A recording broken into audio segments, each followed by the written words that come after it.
मुळातच आज भारताचा स्वातंत्र्य दिन आहे आणि भारताला स्वातंत्र्य मिळवण्यासाठी ज्या ज्या स्वातंत्र्य सेनानींनी अनेकांनी आपलं बलिदान दिलेलं आहे त्यांना पहिल्यांदा मी आदरांजली व्यक्त करतो, त्यांच्याप्रती कृतज्ञता व्यक्त करतो. आणि आपल्या सगळ्या भारतीयांसाठी सगळ्यात आनंदाचा आजचा दिवस आहे. त्या दिवशी मी स्वातंत्र्य दिनाच्या सगळ्याच सोलापूरवासियांना आणि अख्ख्या महाराष्ट्रातल्या जनतेला मनापासूनच्या शुभेच्छा देतो. सोलापूरकरांच्या दृष्टीने अनेक गोष्टी आपण सांगितलेल्या आहेत. मात्र एक प्रश्न सोलापूरकरांचा पडला की साधारणतः अमेरिकेने टेरिफ लावल्यामुळे 250 कोटी रुपयांची निर्यात जी ती असा एक प्रश्न सोलापूरच्या निर्यातदारांसमोर आहे. काय तोडगा काढला जाईल, काही आपण मागणी करणार का पालकमंत्री? आता ह्या देश पातळीवरचे आंतरराष्ट्रीय विषय आहेत, परंतु आदरणीय मोदींचं सरकार सक्षम आहे. त्याच्यावर मार्ग काढले जातील आणि कालांतराने बदललेली परिस्थिती आपण पाहाल. अतिवृष्टी जे जिल्ह्यात अनेक ठिकाणी झालेले शेतकरी जे आहेत ते आशेनं बघतायत आपल्याकडे सरकार म्हणून काहीतरी मदत त्यांना मिळेल अशी अपेक्षा केली जाते. आपण काही पाहणी करणार नाही, अतिवृष्टी ज्या ज्या ठिकाणी झाली त्यासाठी कलेक्टर महोदयांचं लक्ष आहे. ते माहिती घेत आहेत, पंचनामे चालू आहेत. आवश्यकता भासली तर मी स्वतः त्या अतिवृष्टी झालेल्या ठिकाणी पाहणीसाठी मी स्वतः पण जाईन.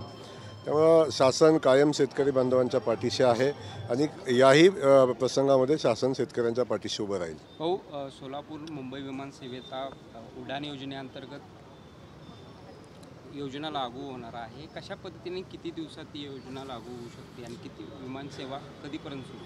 आपल्या सगळ्या सोलापूरवासियांचा स्वप्न कदाचित काही दिवसातच तुमचा प्रश्न संपणार आहे की जो प्रत्येकाला आपण विचारता की कधी विमानसेवा मुंबई पुण्याची चालू होईल. त्या दृष्टीनं माननीय मुख्यमंत्री महोदयांनी नुकत्याच झालेल्या कॅबिनेटच्या बैठकीमध्ये निर्णय घेतला.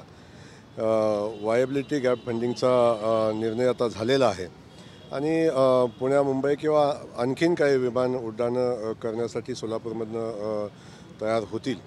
त्याचा प्रश्न जवळजवळ निकाली निघालेला आहे आणि इतिवृत्त फायनल व्हायच्या अगोदर सोमवारीच आपण त्याचा GR काढतो आहे आणि तो आपण दिल्लीला पाठवतो आहे.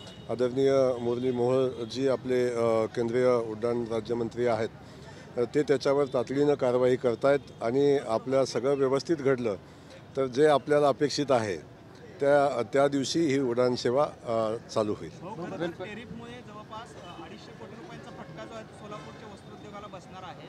या संदर्भात काही तोडगा निघू शकतो का आणि मुख्यमंत्र्यांकडे आपण या संदर्भातली काही कल्पना देणार आहात? नक्की मुख्यमंत्री महोदयांसोबत या संदर्भात चर्चा करू आणि कुठल्याही व्यापाऱ्याला त्रास होणार नाही, उद्योजकाला त्रास होणार नाही अशा पद्धतीचं सरकार पावलं उचलेल. त्याबद्दल आपण सगळ्यांनी निश्चिंत राहू. मुख्यमंत्री निमित्तानं आपण भाषण केलं. त्या भाषणामध्ये स्वातंत्र्य सैनिक जे सोलापूरचे त्या हुतात्म्यांचा उल्लेख करताना एका हुतात्म्याचं नाव दुर्मानुष्यांचं नाव आपल्याकडनं राहून गेलं. काय कारण होतं, काय सांगायला असं? मी आपल्या सगळ्यांना सांगेन की एखाद्याचं मी बाकी सर्व स्वातंत्र्य सैनिकांचं असं म्हटलेलं आहे. त्यामुळं आपण मला वाटतंय याचा खूप मोठा विषय होणं अपेक्षित नाही, पण नाव राहणं हे चुकीचं आहे.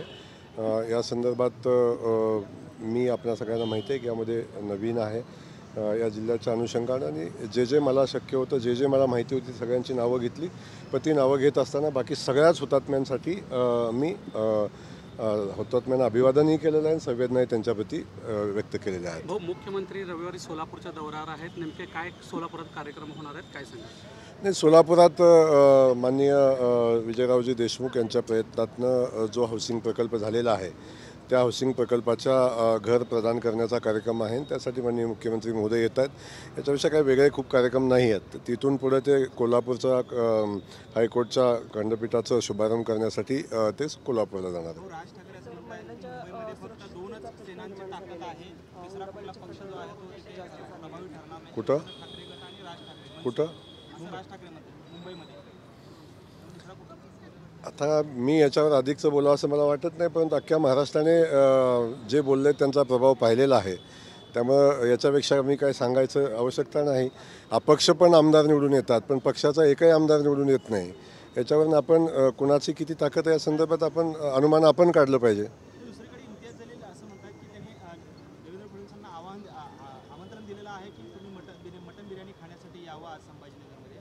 खरं तर 15 ऑगस्टच्या निमित्ताने अनेक महापालिकांमध्ये मटनावरची बंदी करण्यात आलेली आहे. त्या पार्श्वभूमीवर त्यांनी हे निमंत्रण दिलेलं आहे. मला एक समजत नाही आहे की हा निर्णय आत्ताचा नाही, कुणालाही कंपल्शन त्या अनुषंगानं नाही. आणि हा निर्णयच मुळात काँग्रेस सरकारच्या शासनामध्ये घेतलेला आहे.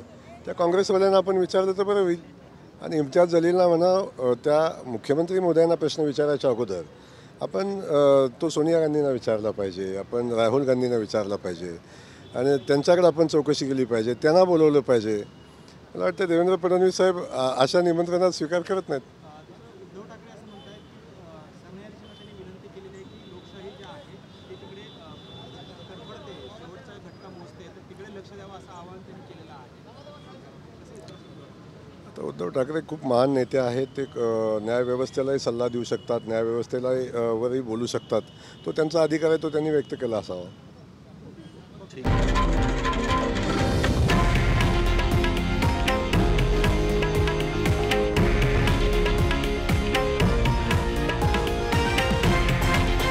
हे आहे देशातील नंबर 1 न्यूज नेटवर्क आणि आपण पाहत आहात TV9 मराठी, एकमेव.